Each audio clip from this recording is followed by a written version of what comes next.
Hello everyone, welcome back to e इन्फोपीडिया।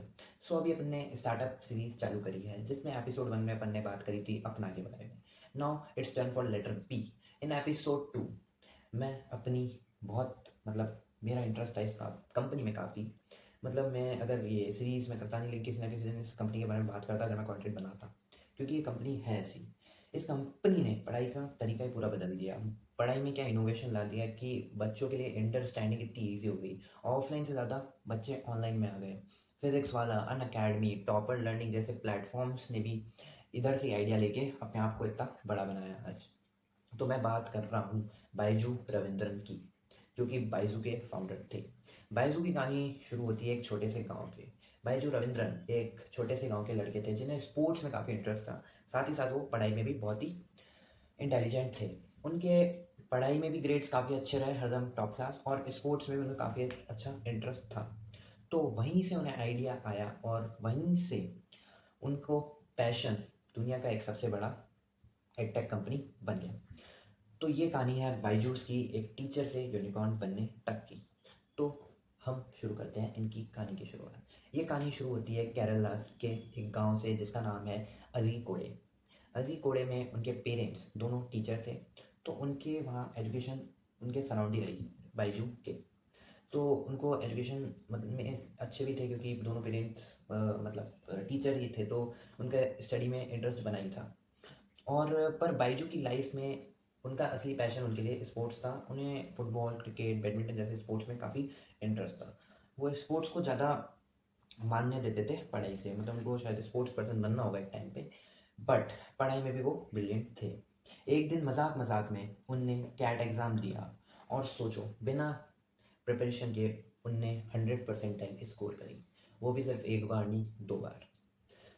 अब और वो पेशे से एक इंजीनियर थे, और फिर उन्हें कैट एग्ज़ाम दिया था कि उन्हें कॉम्पिटिटिव एग्ज़ाम देना था। ठीक है, ऐसे करके उनका कुछ था। उसके बाद वो अब टीचर कैसे बने हम उस पर बात करते हैं। तो उनके 100% स्कोर करने पर उनके फ्रेंड्स जो साथ में रहते थे उनने देखा कि ये तो हार्ड कंसेप्ट भी इजीली अंडरस्टैंड कर लेता है और इजीली सॉल्व कर लेता है। तो उनके फ्रेंड्स ने बोला, भाई यार बाईजू हमें भी पढ़ा दे यार, हमारा भी कुछ भला हो जाएगा, ऐसे करके। और बस वहीं से शुरू हुआ एक नया सफ़र। ऑडिटोरियम, छोटे से ट्यूशन क्लास, फिर ऑडिटोरियम भर के स्टूडेंट्स तक, स्टेडियम में पढ़ाने, सैटेलाइट क्लासेस चलाने। बायजू रविंद्रन एक सेलिब्रेटेड टीचर बन गए। उनने सबसे पहले एक छोटे से ट्यूशन क्लास चालू करी, फिर ऑडिटोरियम, फिर सैटेलाइट क्लासेस, जो कि इंडिया में शायद पहली कंपनी थी जिन्हें सैटेलाइट क्लासेस से पढ़ाना शुरू करा था। फिर उसके बाद वो एक सेलिब्रेटेड टीचर बन गया जिसका काफ़ी नाम हो गया। अब यहीं से ही 2011 में उन्होंने स्टार्ट किया think and learn private limited. After that 2015 में इन्हें थिंक एंड लर्न को चेंज करके बायजू नाम दिया कंपनी को। Byju's the learning app. Animated videos, visual learning से पढ़ाई काफ़ी बच्चों के लिए इंटरेस्टेड, इनोवेटिव और अंडरस्टैंडिंग काफ़ी इजी होने लग गई। तो एक ये अच्छा इनिशिएटिव था बायजू का। पढ़ाई एक काफ़ी फन एक्सपीरियंस बन गई। ऐप इतना हिट हुआ कि हर घर में एक ही नाम गूंजने लगा, क्या था? बायजूस। आफ्टर दैट कंपनी ने तेज़ रफ्तार से उड़ान भरी। मतलब बहुत जल्दी जल्दी जल्दी सब हो गया। इन्वेस्टर्स इनके पास आने लगे। सैक्वा, टेंसेंट, मार्क जुकरबर्ग का इनिशिएटिव, सब ने इनको इन्वेस्टमेंट दिए।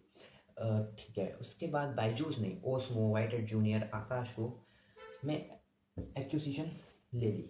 आकाश को तो शायद 100% एक्विजिशन ही ले ली थी, और वाइटेड जूनियर और ओस्मो में भी इनने एक्विजिशन लिए। मार्केटिंग में धमाका, शाहरुख खान जैसे को एड्स के लिए लाना। उसके बाद इंडियन क्रिकेट टीम को जर्सी के लिए बायजूस ने अपना मार्केटिंग स्ट्रेटजी अपनाई। बायजूस ने वहाँ पे बीसीसीआई पे अपने ब्रांडिंग के लिए करा, और बायजूस का नाम हर जगह हो गया। ठीक है, इंडियन क्रिकेट टीम से लेके क्रिकेट स्पॉन्सरशिप्स में, क्रिकेट के जो भी स्पॉन्सर्स होते हैं, कोई भी जैसे T20 सीरीज़ हो रही है वो भी बायजूस स्पॉन्सर कर रहा है। Byju's India tour of England, ऐसे करके सुनने में आता है कुछ भी, आता था उस वक्त आने लग गया था, काफ़ी बायजू का नाम हो गया था। तो 2021 तक बायजू बन गया इंडिया का सबसे बड़ा एडटेक कंपनी। इसके बराबर कोई नहीं आ सकता था उस वक्त पे। और इसकी वैल्यूएशन लगभग 2021 में हो गई थी $22 बिलियन के लगभग। फिर बात आती है चैलेंजेस एंड कंट्रोवर्सीज की।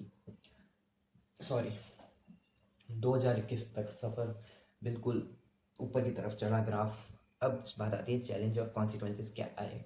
लेकिन हर कहानी की तरह यहाँ भी आई मुश्किलें। अब क्या मुश्किलें आई? पेरेंट्स ने कंप्लेन किया कि सेल्स टीम ज़्यादा एग्रेसिव है, उनको बहुत ज़्यादा पुश कर रही है एक्सपेंसिव कोर्सेज खरीदने के लिए, ऐसा पेरेंट्स कंप्लेन करने लगे। फिर दूसरी दिक्कत आई मार्केटिंग और एक्विजिशंस जो कंपनी ने लिए थे, बायजूस ने लिए थे, उन पे खर्चा काफ़ी बढ़ता गया। मतलब इनकम कम हो गई, खर्चे ज़्यादा बढ़ने लगे। पैंडेमिक के टाइम ग्रोथ हुई जब कोविड चालू हुआ 2020 में, लेकिन स्कूल्स खुलने के बाद बायजूस का डिक्लाइन फेज शुरू हुआ। 2023-24 तक बायजूस डेब्ट में डूबने लगा, ले ऑफ शुरू हुए और वैल्यूएशंस गिरने लगी। आज की बात है, आज बायजूस एक टफ फेज में है, वो रीस्ट्रक्चरिंग फेज से गुजर रहा है। दुनिया का सबसे बड़ा एडटेक प्लेटफॉर्म में से एक है बायजूस आज की डेट में, मतलब था कल तक। बट कंपनी अब अपनी स्ट्रैटेजी को रीस्ट्रक्चर कर रही है, सस्टेनेबल बनने की कोशिश कर रही है ताकि फिर से वो अपना लॉस्ट ट्रस्ट वापस जीत सके। काफ़ी डेट होने की वजह से आज कंपनी को ये सिचुएशन फेस करनी पड़ रही है। बोलते हैं ना कि सिद्धि एक एक कदम ही चढ़नी चाहिए, दो दो कदम चढ़ते हैं तो गिरता भी वैसे ही है इंसान। तो यही हुआ बायजू के साथ। और अब बात आती है आखिरी फेज की। एक टीचर जो बस अपने दोस्तों को पढ़ा रहा था, उसने टेक्नोलॉजी का यूज़ करके मिलियन स्टूडेंट्स की लाइफ बदल दी, जो कि फैक्ट है। एक बायजू की स्टोरी एक इंस्पायरिंग मोटिवेटिंग रही है, but it completely a roller coaster ride कि यूं यूं यूं यूं ऐसे चली है। लेकिन काफ़ी स्टूडेंट्स के पढ़ने को तरीके को ईजी कर दिया, इनोवेशन ला दिया। लोग गेम्स खेल के पढ़ रहे हैं, एनिमेटेड वीडियोस के थ्रू पढ़ रहे हैं, उनकी मतलब स्टडी मटेरियल में क्राफ्ट्स ला दिए, जिससे होमवर्क भी कर रहे हैं तो उन्हें मज़ा आ रहा है। पढ़ाई अब टफ नहीं रखी बायजू ने, तो ये एक अच्छा इनिशिएटिव था। और चाहे आज कंपनी स्ट्रगल कर रही हो, लेकिन एक नींव छोड़ गई। बायजू रविंद्रन ने दिखाया कि जब पैशन और इनोवेशन मिलते हैं तो कुछ भी मुमकिन है। तो दोस्तों, ये थी कहानी बायजूस की, एक टीचर से दुनिया का एडटेक जाइंट तक का सफ़र। आपको क्या लगता है, बायजूस फिर अपनी पीक पे आ पाएगा? क्या बायजूस पहले जो था वो वापस बन पाएगा? कमेंट्स में ज़रूर बताना। आज बायजूस की वजह से ही फिजिक्स वाला, टॉपर लर्निंग, अन अकेडमी जैसे कंपनियां खड़ी हुई है। मतलब एक नींव छोड़ दी बायजू ने कि एक एडटेक ब्रांड इतना बन सकता है, कि एक टीचर कहाँ से कहाँ पहुँच सकता है, और कितने मतलब ऑनलाइन के तो कितने स्टूडेंट्स को एक सही डायरेक्शन में पढ़ाई करवा सकता है, कैसे उसके लिए पढ़ाई ईजी कर सकता है। तो ये थी कहानी बायजू रविंद्रचंद की, जो कि एक केरला से वो बिलोंग करते थे।